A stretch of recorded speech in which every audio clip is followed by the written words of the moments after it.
This is The Long Road to Publishing, the podcast where we hear from authors who have traveled a long and bumpy road to publishing their books. Whether you're just starting out on your own writing and publishing journey, or if you're all too aware of the many possible detours along the way, this podcast is for you. I'm your host, Eva Langston, author, writing instructor, and creator of Eva's newsletter for writers on Substack. Thank you so much for coming along on the ride.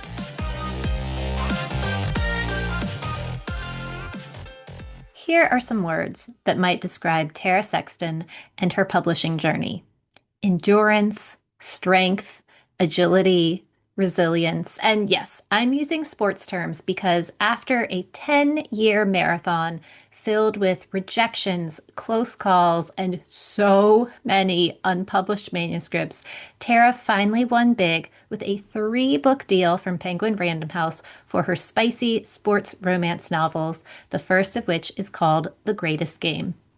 I could not be more thrilled for Tara. Her stamina and ability to pivot has finally paid off, and it was such a pleasure to talk to her about her journey, which, trust me, is bananas. When we were recording this episode, we weren't 100% sure what Tara's US release date was going to be for The Greatest Game, but we have that information now. Her book is currently available in the UK, and it is releasing in the US on May 19th, so very, very soon. I've included a pre-order link in the show notes, so please check that out. Also, I recently watched her unboxing video on Instagram, and look, I know everyone does unboxing videos these days, so I don't know what it was. Maybe it was just my mood that day, but it made me a little emotional to watch it, just knowing everything Tara has gone through to get where she is now. So I'll put a link to that in the show notes as well. A quick reminder to rate, review, and subscribe to the show and spread the word about the long road to publishing far and wide. And now on with the episode, which I'm calling Scoring a 3-Book Deal. Tara Sexton is based in Arkansas, and in between working and spiriting her 2 kids around to activities, she writes contemporary romance and fantasy that explores women embracing their sexuality and power, realistic and flawed love, and smart-mouthed heroines. Tara is an avid sports fan in her soccer mom era and can often be found on the sidelines of a game cheering on her girls and plotting her next book. Her debut novel, The Greatest Game, is out now in the UK and is releasing very soon in the US. So welcome to The Long Road to Publishing, Tara. Thank you so much for having me. I'm so excited to be here. Me too. Yeah, you had, I can't remember exactly how you put it in your pitch to me, but you were like, my road to publishing has been a long road filled with feral animals. And I don't, you got very like creatively descriptive. And I was like, oh, I need to have you on the show. So, Yes. but yeah, so okay. We're going to get into all of that, but you have this debut novel coming out. So do you want to give us a quick pitch for The Greatest Game? Yeah, absolutely. So, The Greatest Game is a true rivals to lovers sports romance story. So, we have Marcy Ackerman, and she is a brand new coach straight out of college for a private girls' academy in North Carolina, a soccer coach. And it's a bit of an old boys club mentality there, and they didn't really want to hire her, so she's having to prove herself from the get-go, and they want her to win a state championship her first season coaching. So as if that's not enough, she realizes that her school's arch rival has hired the ex-Premier League soccer god Remington Lockley, who just coincidentally is Marcy's longtime crush from when she was in high school and in college. They butt heads on the soccer field. They're super competitive and the sparks just fly. But obviously, there can't be anything between them. That is her arch enemy at this point. And so, both trying to win and prove something. And Remington's running from a scandal in London and doesn't even know if he'll be around. And then just this undeniable chemistry between them that draws them together despite everything keeping them apart. Gotcha. And is this the first book in a series, or is it just that you got a 3-book deal? So this is the first book in kind of an interconnected series called the Endgame series. So there will be two other books that you don't necessarily have to read the first one to read those, but they will feature characters from The Greatest Game. Okay, cool. All right. Well, and I have to ask, I know you're in your soccer mom era right now, but are you also a soccer player? So I only played soccer for 1 year when I was probably 12 at our local kind of rec league. It wasn't really much of a thing in the state where I grew up. So unfortunately, I didn't get to play any past that. I wish I had though. Yeah, I remember like soccer was like the cool sport where I grew up, but it had so much running involved. I was like, oh no, that is not Yes, for so much me. running. Yeah. Okay, well, so here's where you are now. You've got this book coming out, you've got two more on the way, but I know it was a long journey to get here. So let's go back in time. And you probably know I always like to ask, when do you feel like you got serious and you were like, I'm going to write a book and get it published? Yes, I can pinpoint exactly when this happened. And it was kind of an odd time. I had just had my second child. And so I was on maternity leave and I had a lot of time in between all newborn baby things. And I had just read a fantasy series, and I wish I could remember which series it was. But I remember thinking after I finished it, I was like, I've always loved writing, but I thought I can do this. I think I could write a book. And I had an idea for one. So I decided to try. And it took me months and months and months. I think maybe almost a year to write a first draft because it was the first time I'd ever written anything longer than a short story or an essay like in college. Yeah. So I gave my first attempt at a first draft, and that's when I decided I was like, I love this. I think this is what I'm supposed to be doing, and I'm going to seriously pursue this. So had you gone back to work at some point after your maternity leave and then but you were continuing with writing the novel? Yes, absolutely. I've always held a full time job, 40 plus hours a week. Yeah, and kids, so you're juggling a Yes, lot. Yeah. yes, Okay. there's so much. So you wrote, and so this first manuscript you wrote, was it a fantasy novel? It was like a actually what would be considered probably romantasy today, but this was back in 2015, and romantasy was a thing, but it wasn't titled as such, Hmm. So it was just I queried it. I actually did query that first novel, and I queried it as fantasy with I think strong romantic elements. All right. Well, so yeah, so tell me about what happened. How did that querying go? So that was quite the learning process, let me tell you. I did do research beforehand so I could figure out the proper avenues to pursue it with. And so I did query it to literary agents, but it was my first go around and my queries were not strong. The novel itself was woefully underwritten and, in fact, got feedback to that extent. Oddly enough, though, I got requests from literary agents for full manuscripts from that novel. And I honestly think it was the idea, because the idea I still love and I would love to go back and rewrite this book. I think it had a really strong commercial hook, Hmm. but the writing was just not there. And like I said, it was very short for what it needed to be. And so ended up being all rejections, of course. Yeah, well, and I think that's a good point that, like, I think especially in the fantasy space, agents are really hungry for a good idea. So if you Mm-hmm. have a really strong idea, it can get you far, but then you still need that craft to back it up. And sometimes, I don't know, I've had this feeling sometimes where I have an idea, but I'm like, I don't know if my craft is strong enough to like bring that idea to life in the way I want it to. I've got to like, Yes, I've had that feeling so many times.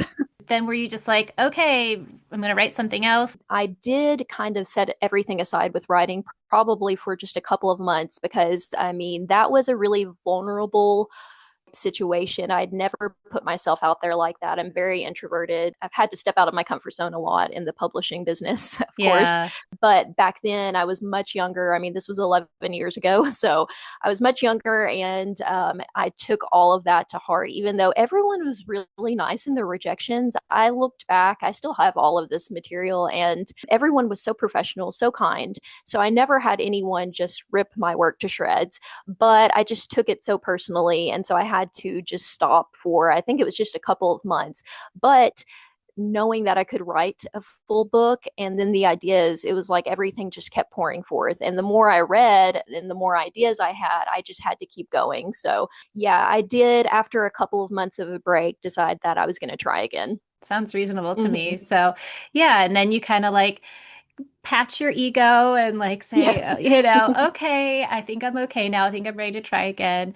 And especially for your first try. And well, and what you said too is huge of like, I wrote a whole book. That's a big thing to prove to yourself, hmm you know? Yes, that's, I feel like, such a hurdle that you have to pass. And I think when people say, "Oh, I could never write a book," I feel like once you get that first one under your belt, I mean, it doesn't make it necessarily easier, but you have that mental fortitude to keep going to the next one. Yeah, yeah. And then when you're working on the next one and then you hit that spot, which I feel like everybody always hits at some point where you're like, what am I doing? I don't know where this is going. I'm so overwhelmed. But you're like, well, I've done it before. So I think I can do it again. It like gives you that, like you said, that fortitude. Yeah. hmm So yeah, let's keep going. So you wrote something else? So I wrote another novel. This again was a fantasy, but it was a what we would probably consider an urban fantasy, which at that time was just like impossible to get any kind of representation for, because that had peaked in the early to mid 2000s. And so at the time I was at, oh gosh, I guess that was about 2016, 2017.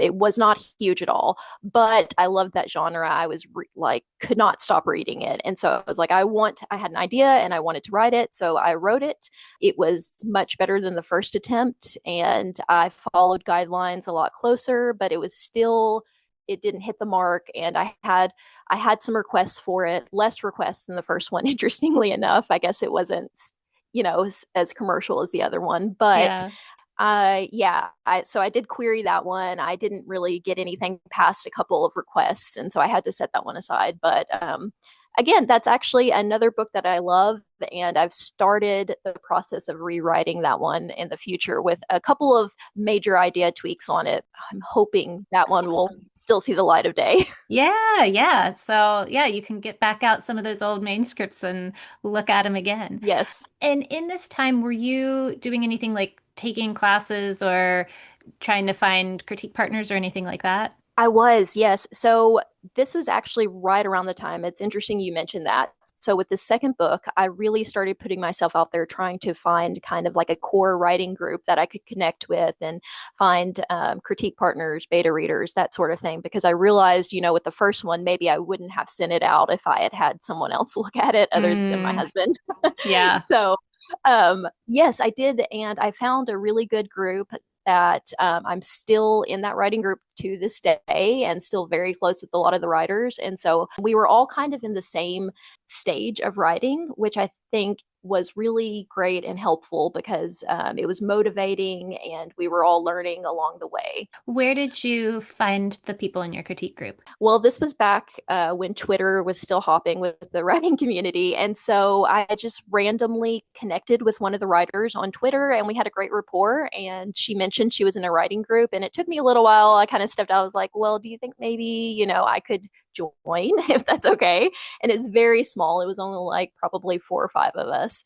Yeah, well, and I know Twitter's not what it used to be for writers, but I have a friend who found her writing group through Instagram. So it was kind of the same Yeah. thing where I think she just was like following somebody who was also writing in the same genre as her, and then, kind of connected from there, and they ended up forming a writing group. So, yeah, I mean, there are many things, both good and bad, about social media, but that is one of the good things is finding your community. Yeah, I preach it all the time. I'm like, if I had never kind of ventured onto Twitter or any other social media sites, I don't know that my writing would be where it is or my writing career would be Yeah. where it is right now. Because, like you said, so many terrible things about the internet, but social media is how I have found my community and connected and made just so many opportunities. Yeah. All right. So we're at two manuscripts that have been queried and been rejected. Mhm. Where are we going from here? So since then, I wrote another fantasy novel that got quite a bit more interest. It was a more traditional fantasy style, and I love that book. Still, another one. I guess I just love all my books, but That's a definitely good want to thing. rewrite with this one. Yeah, I did get a good amount of interest from this one. I ended up not getting any offers of representation from agents, but like I said, I did get quite a bit of interest from it. And so wrote that one. And then really after that fantasy novel, that was when that one was such a process because it was huge and I loved every minute of it. But the querying process for that one was really, it took a big toll because I had so many close calls with it. And the querying process on it drug out forever because of the interest I had.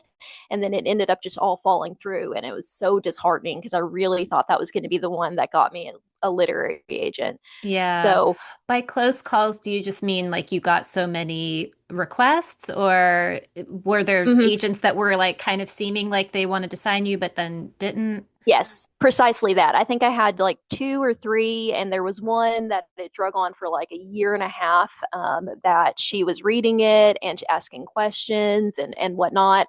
And I really thought that particular agent was going to offer rep, and then just kind of at the last minute, she didn't. And so, Oh gosh. um, And that's, I mean, that's a long time to be like oh, thinking, okay, I think I've got an agent on the line. You're like slowly reeling them in. And then like a year and a half later, it's like, nope, I didn't get it. yes, it felt like an eternity, and I was just so disappointed after that one. So that was, Yeah. yeah, that was definitely a point in my writing process where I was like, I felt like I needed to do something different after that.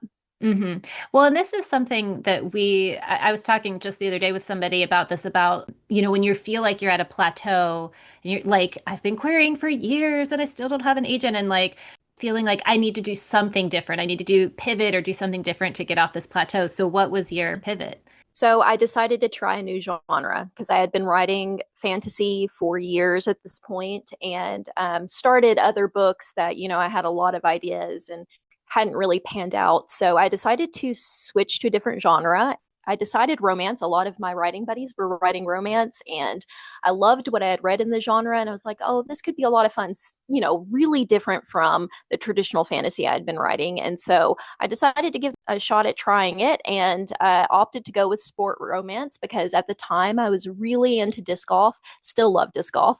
But I was like, this is such a, niche sport. Maybe it'll, it's a great hook that will have good, potential for agents to want to read it. And so I decided I'll go with that. And so I wrote a disc golf sports romance. Wow. Yeah. Are there any disc golf sport romances out there? I I mean, don't think there is. Mine, it's unpublished, but yeah. right, right. Yours is out there. It's just not published yet. Okay, so then what happened when you were querying that one? So that's kind of where things started for me, to be honest. The disc golf sports romance. I was right. It did hook a ton of interest. I had the most requests I'd ever had, full requests from tons of agents after that. And I also think, too, just at that point, that my writing had leveled up quite a bit. And I really think that, like, my banter and my characterization in that book was good. And so I got a lot of requests for it. And after several months, I got a email from an agent who was like, I love this. Can we set up a call? And so that was actually when I ended up getting my first agent.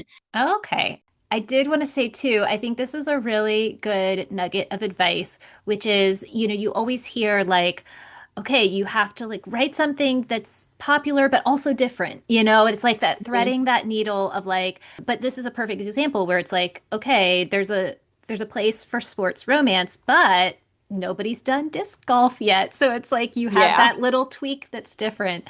Okay, well, so then you finally got a call with an agent, you finally got an agent. Tell me what happened.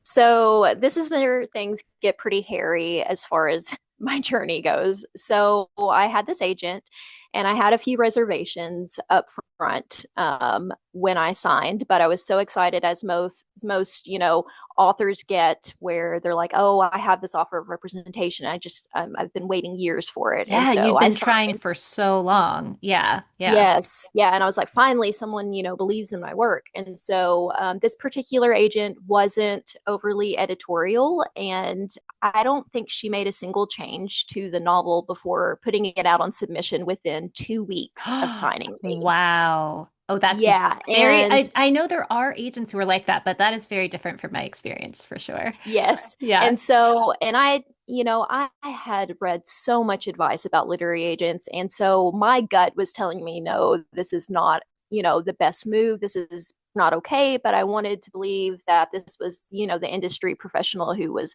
looking out for my best interest. So we went on submission, a broad submission right off the get go. And the rejections started coming in. And after probably 3 or 4 months, it was just, I was having a hard time getting communication with the agent. It was just very hit or miss. And I was like, I was working on my next book at the time, just because I didn't know what else to do, but communication was just very little.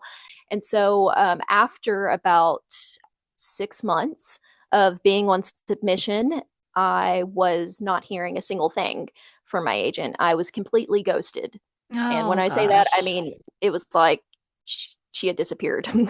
And so after discussing it just constantly with some of my writing buddies, they're like, you need to figure something out because this isn't, normal. This isn't how this should be going. And so I sent an email, that I think we need to maybe look at parting ways. And within 30 minutes of sending that email, I got a response after months of no communication. So you're like, And she so, was there after all. Yeah. yeah. So, and we ended up amicably, I guess you could say, parting ways Hmm. after that and pulling the submission from the couple of editors that had it. Okay. Oh, that's so disappointing. Like you have Mm-hmm. been querying for all these years. You finally get the agent, and then you have, and it's hard to say like that the novel died on submission. It was just that like you weren't getting what you needed, the support you needed from your agent. So Mm-hmm. did you feel like you could kind of query agents again with that novel, or were you like, no, we sent it to so many editors, I probably need to query with something new?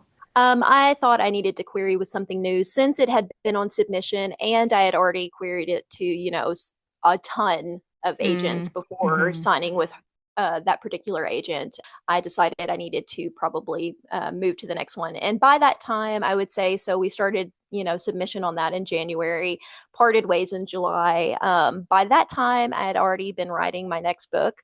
And so I wrapped up and did revisions and decided to query with my next sports romance, which coincidentally was The Greatest Game. Ah, okay. And I'm guessing that this query process was a little different. How did this query process go?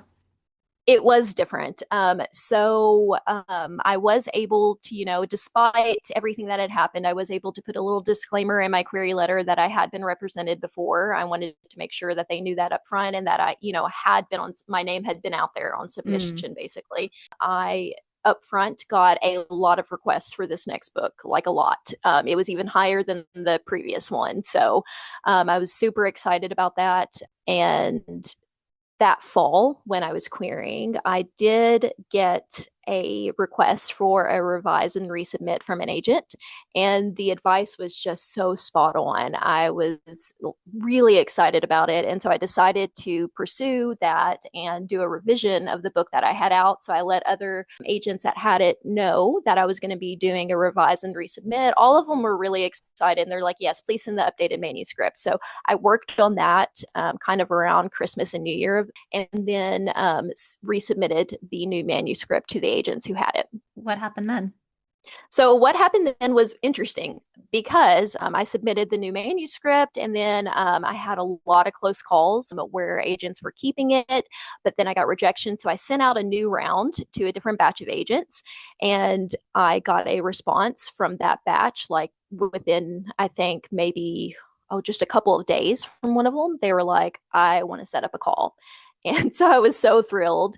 And then I got my first offer of representation from that particular agent. So I notified everyone else who had it, and I ended up getting 3 additional offers of representation from 3 other agents. Yay! Well, so the agent who had originally given you the notes and you'd done the revise and resubmit for, she had ended up passing on your manuscript. Is She that right? did, Okay. interestingly enough, but oh gosh, she was so sweet. And I sent her an email and I was like, none of this would have happened without you, I don't think, because I really think the work that I did in the revision based on her notes is what Yeah. really helped secure, those offers of representation. So we still follow each other on social media and have a good rapport. And I'm all forever grateful to her, even though she didn't offer. Oh, that's exciting. So finally now you're on agent number two. And so then my big question is, did you do more revisions before it went out on submission?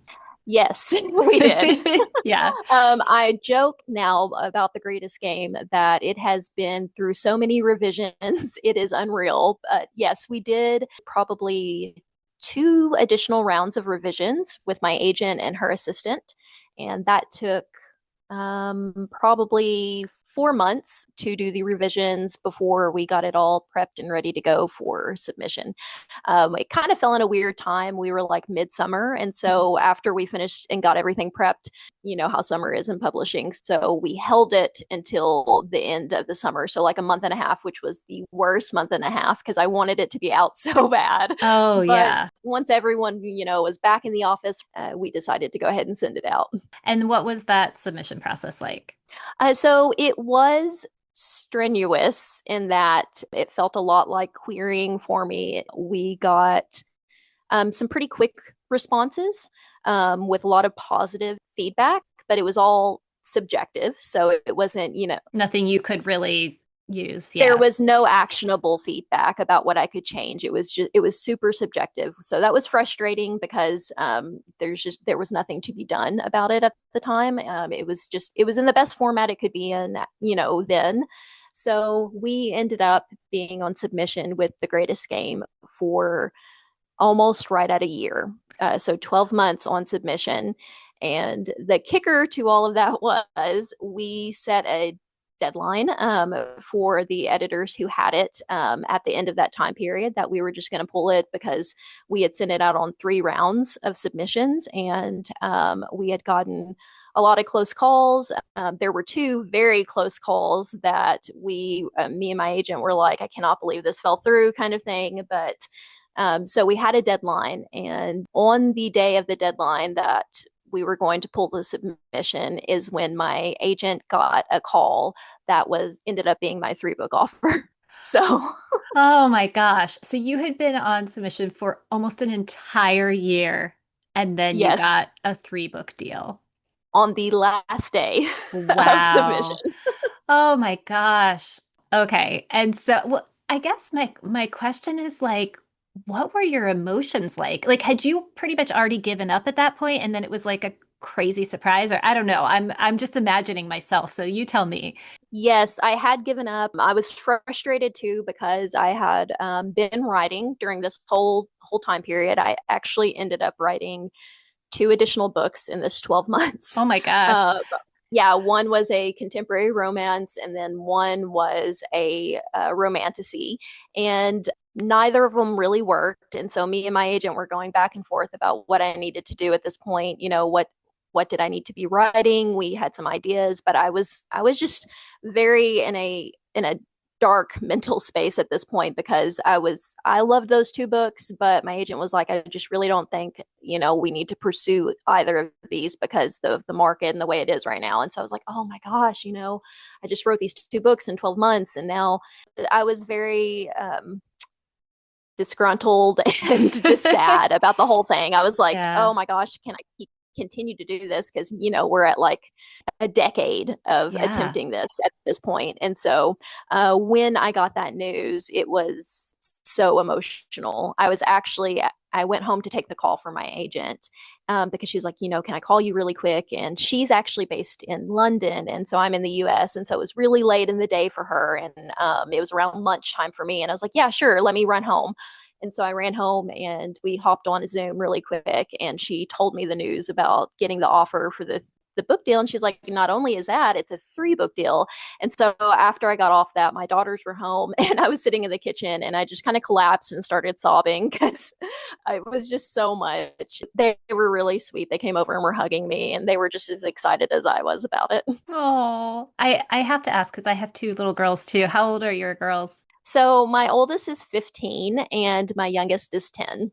All right. Yeah, mine are a little younger, but this means that, well, I don't know how you feel because it's romance, but that they might read your book at some point soon. I don't know. Yes, I've told my oldest she can't yet, even though they read a ton. They're both very into sports. They're actually the reason why I probably wrote a soccer Mm, romance. hmm. But I told my oldest she cannot read that book until at least 18 because Yeah. I don't know, I would feel super weird about it. Well, yeah, I totally get that. Like, I feel like, I mean, my daughter's younger, my daughter's 9, but I just imagine like certain things, like maybe if I hadn't written it, it would be okay. But like, I don't want her reading it knowing mom wrote it because that just puts a whole Yeah, level of weird on it. So, very. yeah, okay. Well, let me go back to, I wanted to ask about your agent being in London. So, yeah, Hmm. talk to me about that. Yeah, so when I was querying, I just wanted to have the broadest space that I possibly could for getting my book out there. And I had a friend who had an agent in London and she lived in Canada. And she was like, it totally works. She was like, we have to get creative about when we, do our calls and stuff like that. She was like, but, she hadn't had any problems. And so I just started pitching to agents over in primarily in the London area because that's where most of them are. And so, yeah, I actually had an offer from her and then another agent in London as well, who really those were the two that it came down to that I couldn't decide because we both had such a good rapport with both of them. It ended up being a tough decision, but I'm super glad that I went with my current agent. Hi, Megan, because she's done just superb for me. But it's been a process because it is like I'm on Central Time, she's on London time, and so it's a 6 hour difference. We generally end up doing our calls and meeting very early in the morning for me, just because I think that works better. I don't ever want to have to catch her, like at the end of the workday or anything like that. Yeah. Well, so it's interesting. So I've had two agents. My first agent actually was in the UK as well. And the way that happened was that I had a mentor who was from Scotland and she was living in the US, but her agent was in the UK anyway. And so I was like, well, can I query an agent who's in the UK? She's like, sure, of course. And and that was kind of like opened up this whole new querying world where I was like, oh, Yeah. I can query like Canadian agents and I can query, agents in the UK. And I think some people don't realize that. Did that mean that Mhm. when your agent was submitting your manuscript, she was submitting both to publishers in the UK and the US? Yes, so we did what she considered a simultaneous submission. So we did a round to UK based editors, and then we did a separate round to US editors.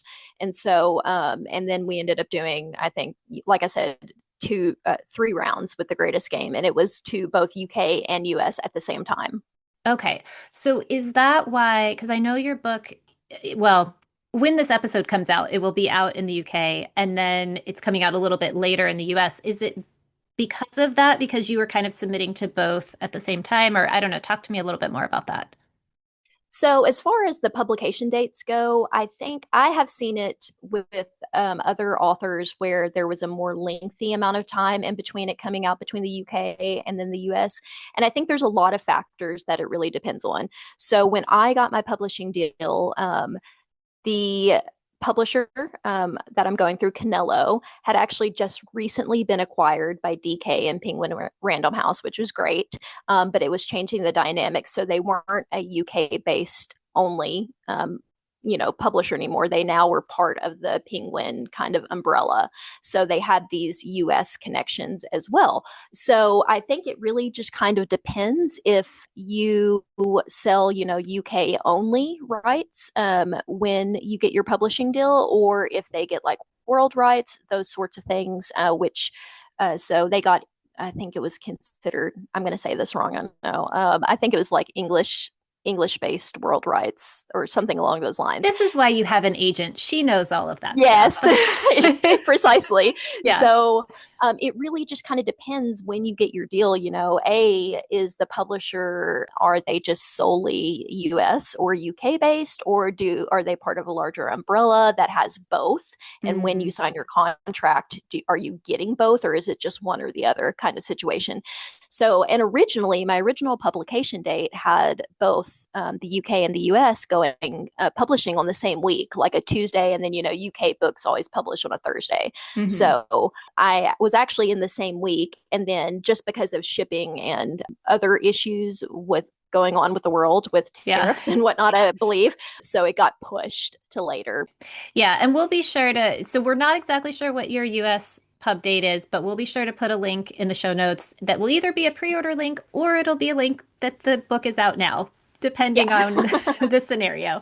So, well, and then with your three book deal, was that a conversation that you had with the editor of like, what else are you writing? Like, did the editor want other sports romance books? So when we sent this submission to this particular editor, after she read it, she actually suggested a call with me and my agent, which wasn't an offer call, but it was an interest call. She had ideas for the book, and I think she wanted to see if we would connect and if we would mesh well on an editorial level, which was great. Yeah. So we had this call and we talked about the book and kind of her vision for it and if it aligned with my vision.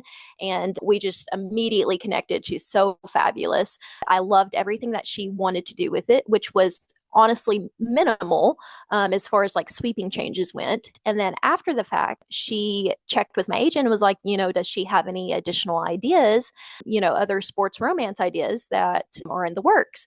And so I kind of printed up this little pitch list basically with a couple of book ideas that I had that were related to the greatest game and gave like a very short synopsis of each and then all the tropes that went along with it. And that's what I gave to my agent, who kind of just double checked it and then sent it over to the editor and was like, here's what's kind of in the pipeline if you're interested. And Hmm. so, and then clearly she was interested. Yeah. But it sounds like she was specifically like, we want this book and two more sports romance books, basically. Yes, yeah. So when I got the official offer, it was for two of the ideas that I had on there. I think I had five different ideas, and they had picked the two that they, when they did their acquisitions meeting at the publisher, they picked the two that they wanted to offer along with. And so are they each coming out kind of like a year apart? Is that the plan? No, actually. So we were very ambitious with this publication timeline. So, I signed my contract in October, I believe it was, of last year. And then, the book coming out in May. So very quick turnaround. Yeah. Oh my gosh, that's super fast. As far as the publishing world goes, yes. So we have that. And then we are going to be having the second book come out in May, I believe it is, of 2027, and then the third book in October of 2027. So, Ooh, okay. So you've got yeah, some work to do. yes. Well, and it's too bad. I guess the reason why I was asking about like the sports romance in particular is because it means those two novels that you were writing during the year you were on submission, they're not Mhm. really part of this because they're not sports romances. No, they weren't. So my editor is aware of that I had a romantasy I was working on and a contemporary romance, just in case, because it never hurts to, put those little feelers out there Yeah, totally. for future stuff. But no, unfortunately, those two weren't included. But on the plus side, two other ones are. Yeah, exactly. So have you started working on these other two that are coming out in 2027? Yeah, so I'm actually about to turn in a draft to my editor for the second book. I have it written. I sent it out to a couple of beta readers and my agent and got feedback. And so I've been writing it on a deadline because it's the beginning of May. I have to get her, something to start working with. Yeah. I always think it's so wild to kind of think about like here you are about to release The Greatest Game, but like your mind's already on book two. Like you're when you go to like promote The Greatest Game, you're gonna have to be like, okay, wait a minute, what what am I talking about here? I'm Yes. talking about the first book, not the second one that I'm like deep in right now, I think that's like one of the funniest things about publishing is that, this book is coming out and I know it's the same with other authors too who are writing other things on deadline and already have the deals lined up. Because yes, that's the case. Everyone's already thinking like 3 years ahead or Yeah. 3 books ahead. And so it is weird, coming back to it. At the same time, I'm kind of like, finally, this story is getting out there. I've literally been working on it for years. So Yeah. Yeah. Oh my gosh. Okay. Well, I have a few other things I want to ask. I mean, I guess one question, like here you are working on a deadline. You're also working full time. You also have kids who need their mom cheering for them at their soccer games. Like, dare I ask, how are you fitting it all in? Um, by this hair on my chinny chin chin, I think, because some days it feels like I don't know how I am even functioning. In fact, I just was sending a message in my mom and sister's group text that we have going every day, and I'm like, y'all, I'm exhausted. I'm building up to this release, and I'm planning a launch party for my book, and trying to coordinate like book signings and all of the promotional stuff with my publicity team, and finishing up these revisions is exhausting. And then my daughter is ninth grade and on the high school soccer team, and we're in peak soccer season. Oh my gosh. 3 games a week, and then she's doing AAU basketball. So we're doing tournaments on the weekend. And then my youngest does club soccer. So she's traveling around for her club soccer team. So between that, and then, I mean, I'm going to work from 8 to 5 every day. Um, yeah, I mean, I'm one of those people who want to go to bed anyways at like 9 o'clock, but now I'm having to stay up till like 10:30, 11, trying to get in whatever I need to get in. I can honestly say that my laundry is suffering. Yeah. Well, you've got all these uniforms you have to wash too. The uniforms, I mean, really, that's what they should tell you about parenthood up front is like, hey, if you agree to this, just know that you will be up till midnight so you can switch the clothes over from the washer to the dryer. Yeah. Oh my gosh. Well, at least I guess that a lot of the stuff on your plate right now is stuff you've been dreaming about for years. And so that's got to feel good. Even though you're tired, you're like, I am getting to like plan my book release party. It's magical. And in fact, I keep telling myself that every time there's like any kind of little snafu, I'm like, whatever. It does not matter because this is what I've been waiting over a decade for. It's what I've worked so hard for. It is what I've cried literal tears over. So this is, this is all the good things I've always wanted, and that overshadows all of the crummy stuff that comes along with it. Well, I guess this might be a good time to ask you about any surprises that you want to talk about on your publishing and writing journey, like good surprises or not so good surprises. So I work in local government in my day job, right? And there are just expectations about response times. Just in any office setting, there's certain expectations. Yeah. And is so strange to me in that you can be ghosted by a publishing professional and no one blinks twice about it, or you can wait literal months for a reply to an email, where in any other case that would just be such bad form, or maybe you'd get reprimanded at work for it. Publishing is just has its own set of rules as far as communication that blows my mind, because I'm like, this wouldn't fly with any other Yeah. section of employment but publishing. So it's that was a huge surprise to me, because I hear stories every day too about like editors now ghosting agents even. Yeah. So I don't know. It is bizarre to me. That was a huge surprise. Well, and actually, now I remembered something else I wanted to talk to you about was that you actually had you had a publishing internship at one point and an internship at a literary agency. Is that right? Despite, these strange quirks of publishing, I do love the whole world. In fact, when I graduated college, I thought at one point that I might want to move to a larger city and get into publishing. But that's another story. But yes, so I've always been super interested, and through the writing process, I love the idea of agenting. And so I kind of cold queried, I guess you could say, a small publisher at one point because I was really interested in the behind the scenes stuff. And I was like, are you guys in need of any kind of intern or anything like that? I'd love to learn more about, the inside workings of a publisher.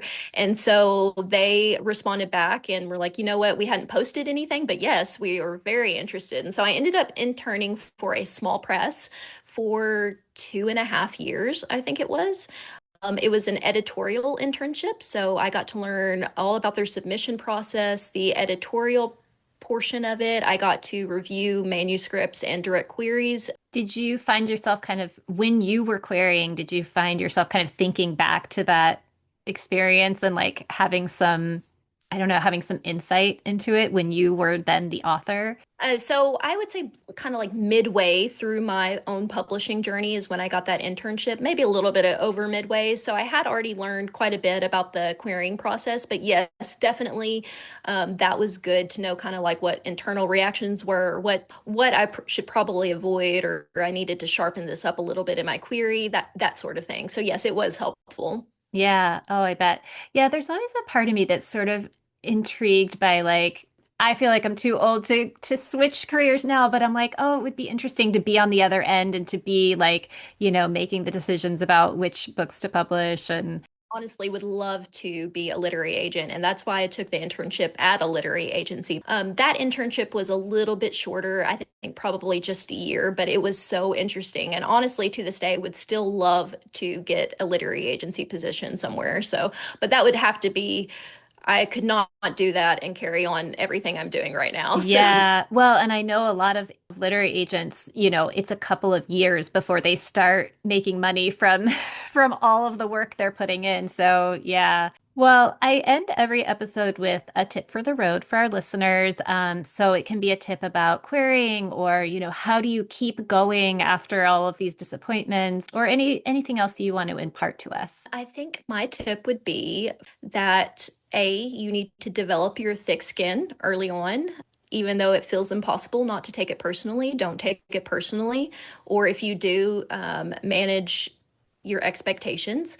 And that if this is something you think you want to do, if you don't have a love for the actual writing portion of it, for your work that you're putting out, I don't know that the industry is where you want to be at, because I think if you don't have that baseline love for writing, then it's all of the hardship and the trouble that you're going to go through in getting it if you're pursuing traditional publication or even any other means, to be honest Yeah. with. Yeah. Yeah, you need that love for it, and you have to continue to nurture the love for the writing, because the business part of it will want to swallow that whole. And so you have got to continue to find ways to find the joy in the writing. Yes, yes. Oh my gosh, it's so true. I was gonna add something, but I'm like, no, there's nothing to add. That's it. Well, I am so happy for you. I'm so glad that all your hard work and all your years and all your honing of your craft is finally coming to fruition. You've got these 3 books coming out. I'm sure you seem like you have no shortage of ideas, so I'm sure there will be more books in the future. Oh, I hope so. Well, thanks so much for talking today and good luck with your launch. I hope it's everything you could ever want and more. Thank you so much for having me. This has just been the best. Thanks for listening to The Long Road to Publishing. Many of the books we discuss on the podcast can be found at my bookshop shop, the link for which is in the show notes. My guests' books and many of the resources we discuss on the show can also be found in the show notes. You can find me online on Instagram, Blue Sky, and Substack with the handle Eva Langston. Even better, subscribe to my free newsletter for writers at evalangston.substack.com and feel free to send me an email. The podcast address is longroad.pub@gmail.com. The Long Road to Publishing is produced and edited by me, Eva Langston, and the intro-outro music comes from the artist's sound roll on Upbeat. Be sure to rate, review, and subscribe to the show, and I'll be back soon with more publishing stories and more tips for the road.